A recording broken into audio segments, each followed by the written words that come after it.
ఒకసారి అవినాష్ మాట వినండి. ఏజే బ్రోని తిడుతున్నాడు, ఒకసారి చూడండి.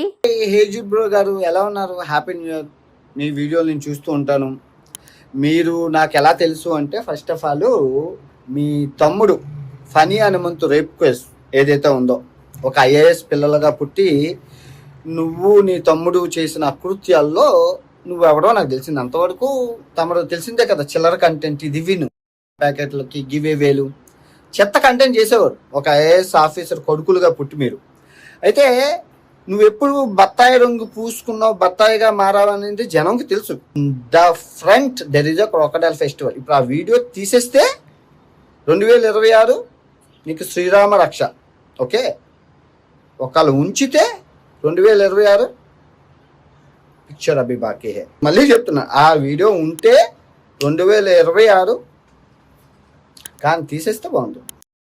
ఆ మాట చెప్పేసరికి నిజంగానే ఆ ఏజే బ్రో వచ్చి వాళ్ళ వీడియోని డిలీట్ చేశాడు. అంటే అవినాష్కి భయపడి అతని వీడియో డిలీట్ చేస్తే, నేను ఏజే గారికి ఒకే ఒక మాట చెప్తున్నా, ఏదైనా సరే కూటి కోసం కోటి విద్యలు అంటారు. మీరు ఎవరి బిడ్డ అయినా ఎవరి ఇదైనా సరే, అంతకుముందు ఏ వీడియోలు అయినా సరే, ఇప్పుడు మాత్రము మంచిగా వీడియోస్ చేస్తున్నారు, మంచిగా నాలెడ్జ్ కూడా వస్తుంది. మీ వీడియోస్ చూడడం వల్ల ఈ దేశంలో ఇలా జరిగిందా, ఆ దేశంలో ఇలా జరిగిందా అన్న విషయం అయితే మాకు తెలుస్తుంది.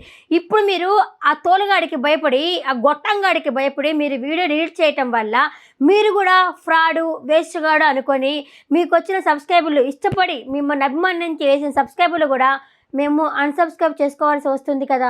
మీ వీడియోస్ బాగున్నాయి, ఎవడో మాటలు విని మీరైతే వీడియో డిలీట్ చేసుకోవాలా. మీరు వెంటనే వీడియోస్ పెట్టండి, లేకపోతే అందరూ మిమ్మల్ని ఫ్రాడ్ అనే అనుకుంటారు.